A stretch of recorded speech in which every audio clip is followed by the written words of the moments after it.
A few weeks ago, I put together a predictions video looking at the Rolex and Tudor predictions over the course of this year. Some are more believable than others. But the overwhelming feedback that I received from that video was that everyone is keen to see a Black Bay 58 GMT. I had people contacting me on places like Instagram saying, we've only waited 4 years for this. And these accounts are dedicated to the Black Bay 58 GMT. So it's a serious thing.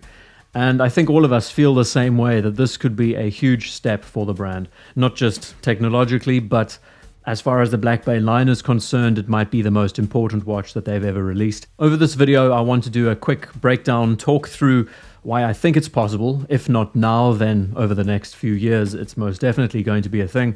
Also discuss the movements and the evolution that the movement might have to go through in order to fit into this case.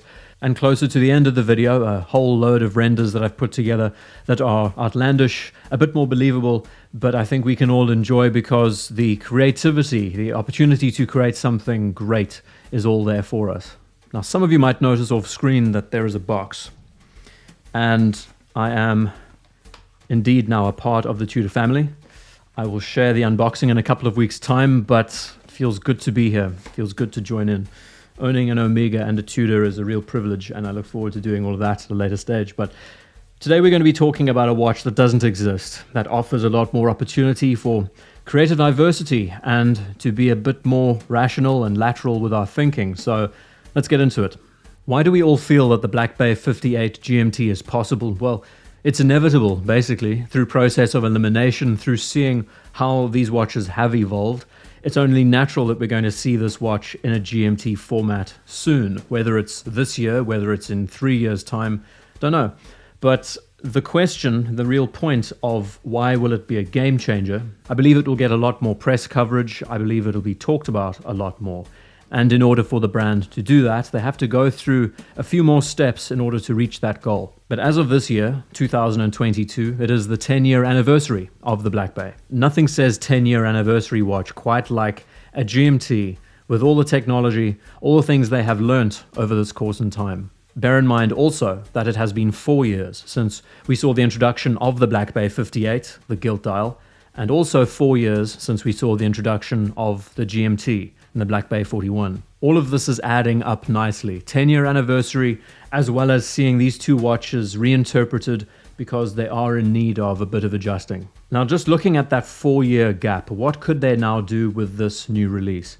Not only bring it out in steel, but they could introduce it in precious metals. It could be an entirely new range. Not only sterling silver, but gold and bronze, all using a new in-house GMT caliber, a smaller size, an entirely new range of colors, all to celebrate this decade of production. Some of the best feedback that I received in that first video was that it's going to be difficult for Tudor to bring out a 58 GMT purely because of the movement capabilities. And if we now look into the specifics, comparing the 41mm GMT next to the 39mm Black Bay 58, there is a lot to interpret. Looking at the current GMT specification, its diameter is 41mm, its lug to lug is 50mm, its case thickness is 14.7, and it uses the MT5652 caliber. Looking to the Black Bay 58, we see that its diameter is 39mm, its lug to lug is 47.5, and its case thickness is 12mm, it using the standard time-only MT5042 caliber. Between these two watches, there is a difference of about 2 to 2.5 millimeters all the way around. Lug length, case thickness, and overall diameter. That is a lot of space. And that is why, in a nutshell, we haven't seen the Black Bay 58 GMT introduced yet. An entirely new movement would have to be conceived and fit into the watch. Another good comparison is comparing GMT movement thicknesses. So I've looked at the Black Bay GMT, and the actual thickness of this caliber is 7.8 millimeters. Compared to the more refined, slimmed down profile of the Rolex GMT Master 2, 31 joules, caliber 3285, the movement diameter is 28.5 millimeters, and its thickness is in the ballpark of 6.5 millimeters. Now this is a guess, because I couldn't find any actual thickness to the movement.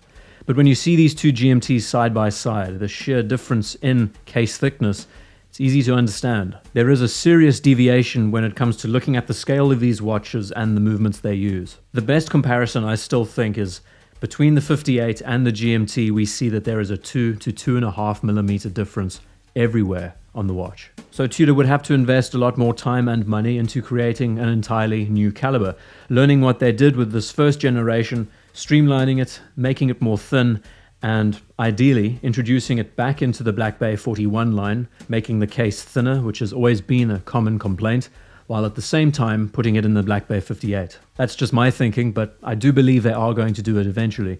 Call it something like the MT5658 caliber, and we might find in this instance that Breitling might come forward and introduce the movement to them instead. That is the one underlying issue. Until there is a small enough, thin enough movement to fit into this watch, we aren't going to see the Black Bay 58 GMT.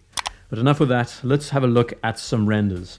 I created a spreadsheet that lets me manipulate not only the bezel but the dial variations, and I was able to play around with a lot of cool colors that I think some of them at least capture an identity of a GMT that a lot of us would like. This is a very obvious colorway. It's a very obvious move, but celebrating that anniversary once again, this is calling back to the 6542, one of the original GMTs. It would be amazing to see this bezel fully loomed, giving us that Bakelite effect. Something tells me that the creative team at Tudor want to introduce something like this because they are very much in tune. They are in fact vintage collectors themselves.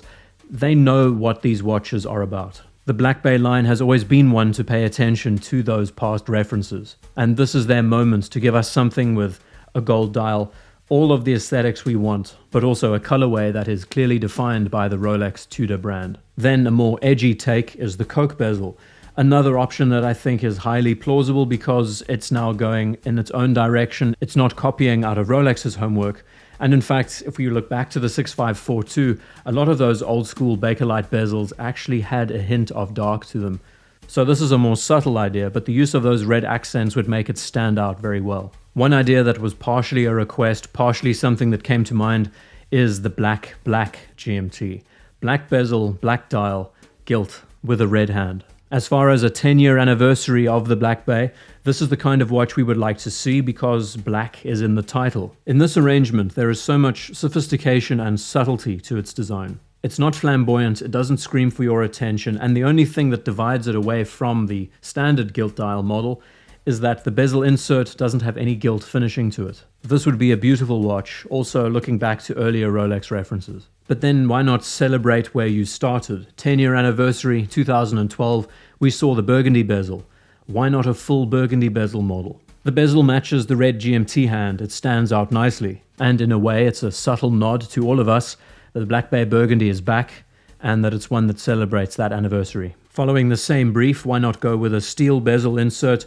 And this allows them to be a lot more creative when it comes to hand choices. If they paint the GMT hand orange, you'll have something that's more in line with the Explorer 2. Tudor and their designs have always been more adventurous, more outgoing, and with a bezel like this, you will be able to see all the age, scratches, wear, and patina. This arrangement would dress down the watch a lot more, make it more subtle, more in line with a watch like the P01. Give it that experimental prototype effect that they have done with a few watches in the past. How about taking this idea and just converting it to a black and white bezel insert? Striking differences between these two colors, great for attracting attention, and nothing says good design like monotone colors. What I have found over the years of studying Tudor is that they like to keep their color palettes warm in finish. Not bright and exuberant, they prefer to tone things down. Instead of using a bright green, they will go with a more olive drab. Instead of using a blood red, they look at more of a burgundy option. And in the case of this watch, to reinterpret the root beer GMT, pairing that then with the gilt dial would offer a lot of difference for us as collectors. Especially those of us who love brown watches, who love that late 70s, 80s feel. Seeing that kind of influence injected into a Black Bay GMT would be excellent. And then I thought, well, the two primary colors on this watch, black and gold, black and yellow bezel, call it something like the Bumble Bee, a pairing of two colors that we would agree is quite modern, maybe not up to their standard, but would give us such an exciting look at the same time. As much as we all enjoy the primary colors of blue, reds, and greens, a dash of yellow would always put a smile on our faces. Before getting to what I think would be the best idea, why not just reinterpret the Batman? It's also very obvious in lines with watches like the Coke and the Pepsi, but you can't beat the contrast of a day and night sky indicated on a bezel. I think for a lot of us, it can be seen as one of the best two combinations of colors on a bezel insert. And then finally, the GMT for the die-hard enthusiast, the Blueberry. Based off the designs of a 1675, the bezel insert is so elusive. For a long time, the watch was considered fake. Up until recently, vintage collectors have all agreed that it is real. A simple tone of blue around the bezel, red hand for the accent, a gilt dial to spice it up a bit, is just simple and vibrant enough to debut a watch like this. It is a subtle nod to the classic Rolex enthusiast, and blue is still a popular color. So these are just some thoughts and some variations around this being a watch that I believe we are going to see soon. And what will make it significant?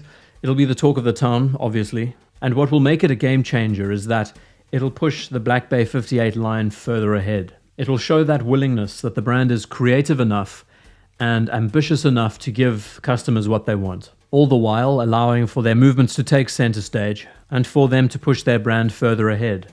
I do believe that if this is not going to be the case, that we don't see an anniversary watch introduced over the course of this year, it'll be a missed opportunity. 10-year anniversary is very important. And for the Black Bay line, I mean, this is their bread and butter. So of all the watches I presented, which do you like the most? As I have said many times before, the sky is the limit for this brand to create anything that they like. And as much as I wish to see further evolutions of new watches or reintroductions of old lines, the Black Bay will always have this defined status in the Tudor brand.